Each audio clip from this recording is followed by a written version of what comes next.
The Toyota Gazoo Racing South Africa team take on Dakar 2019 with one clear vision: to win the world's toughest race. Their quest has been a year in the making and began at 2018's Dakar, where despite missing out on first place, they captured the remaining 2 spots on the podium. Two-time winner Nasser Al-Attiyah and his French co-driver Mathieu Baumel dominated many of the stages, winning 4 to finish second overall, behind Carlos Sainz and Lucas Cruz. It was a great Dakar for us, and finished second place. And I'm quite happy, that Toyota working for this Dakar really very, very good, and the team doing good job. I'm quite happy to finish this race because it was very, very tough race. 2009 winners Janelle de Villiers and Dirk van Zitzewitz won the 14th and final stage in Cordoba to end in third place, while Bernard ten Brinker and Michel Perrin proved to be the revelations of last year's event. The pair seized the 11th stage in the famed Fiambala and were lying third overall, before their race came to a heartbreaking end on the penultimate stage. It's not a nice end of the Dakar. No, it went quite well, the first stage. We did a good stage. We finished the first part, I think, two minutes in front of Nasser. And the second part of the stage, we start good, and then the engine failed, and it stopped and it was over. From South America to the UAE, as the team took on the Qatar Rally in April. Drama unfolded in stage 2, as de Villiers, racing alongside fellow South African Rob Howie, hit a ditch at high speed, and the navigator severely injured his back, forcing the duo to retire from the race. Al-Attiyah won the first 4 stages and looked certain to coast to victory in his homeland, but a mechanical failure in the 5th and final stage brought an end to his and Baumel's race, handing victory to Jakob Progonski and Tom Kalsul. The day, yes, was a bad day for us, and it's the last day of Qatar cross country. We have a problem with the engine, and we lose the oil pressure, and then we decide to stop because we cannot keep going, otherwise we'll break the engine. Yeah, I feel really sad and sorry, because it's my home, and always we win this race, but okay, next time. The team bounced back brilliantly at the Morocco Rally in October. Al-Attiyah claimed his 5th successive victory in the grueling race, as he and Baumel dominated matters from start to finish to beat Progonski and Kalsul by almost 17 minutes. Ten Brinker and Frenchman Xavier Panseri ended in 8th position, while de Villiers and Alex Winnock recovered from a broken wishbone and exhaust issues to finish in 20th place. Now the 2019 Dakar Rally awaits, and Toyota Gazoo Racing South Africa are determined to reach the summit.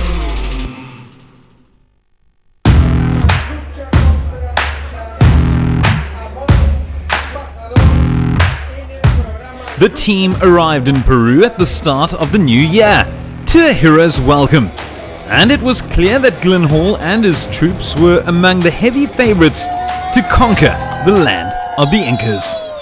Final testing was passed with flying colours as stage 1 approached. We are here in Peru, and it will be only one country this time, and yesterday we have really good shakedown. Everybody happy, and I'm really happy with the new Hilux Toyota, and we are waiting for the start, and I hope this time to win this race. So with an impressive 2018 behind us, Dakar 2019 is a go. 100% Peru, 100% a challenge. Nasser Al-Attiyah and Mathieu Baumel met the challenge face-on in stage 1, an 84-kilometer trek from Lima to Pisco. As they did last year, the duo won the stage, while the other 2 teams of Toyota Gazoo Racing South Africa finished inside the top 10. Day 1, stage 1 over. I'm feeling a little bit better. I must admit I had a bit of butterflies today, but a great result for us. We had a strategy for the drivers, and they really adhered to it perfectly. Nasser was going to go, but not at a flat-out pace. Ended up winning the stage, so he's 2 minutes ahead of Carlos. We did good job. 84 kilometer. We start second car, and we catch Carlos, you know, and we pass him in the finish line. And yeah, I'm quite happy with the car. The BF Goodrich tire working very well. You know, the Toyota Hilux is really impressed today, and yeah, we'll see for tomorrow. Tomorrow it's look like we'll open the way, and but okay, I believe myself, and also I trust Matthew. Janelle wanted to be 5th or 6th. He's 6th, Bernard is 8th. We're happy with all of that. We have Stefan Peter Hansel as 7th in between Janelle and Bernard, so you can never underestimate Stefan. But so far the cars are working really well, the drivers are very happy. Janelle's got a bit of a cold, Nasser's recovering from one, so but I think they'll be sweating it out tomorrow. Well, it was a nice stage to get started with. You know, nothing special. I mean, there were a couple of places which could catch you out, but you know, we just try to go at a good speed. You know, don't take any chances. Warm up. Car ran well, so no problems. It's going to be certainly going to be tricky from tomorrow onwards. So we'll have to be fully focused for tomorrow. But today was a nice warm up. Yeah, it was difficult because in the beginning tunes were not really big, but yeah, some big holes and things like that. After that we had a riverbed with a lot of rocks, some trial parts, and I don't take risk because I don't want to have a flat tire already the first day. And no, we did a nice job. After that some quick parts, take no risk, do our thing, and yeah, we finished in the top 10.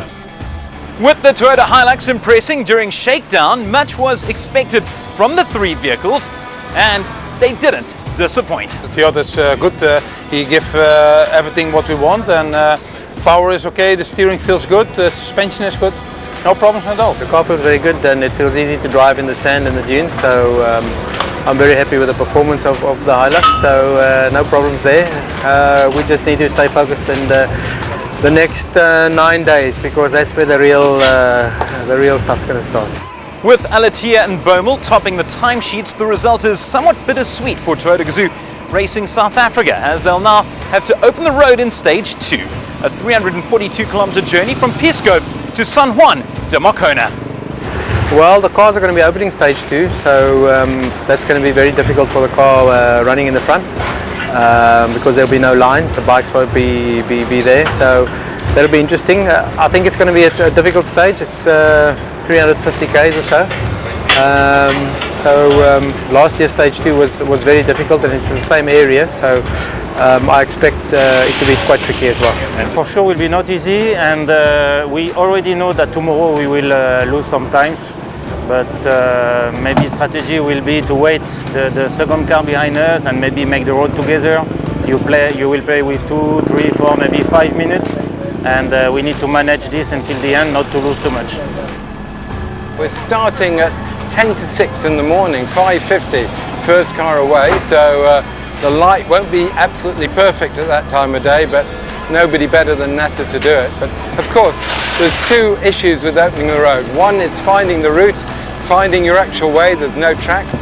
And of course the second is hidden obstacles or drop-offs that caught Nanny out so badly last year.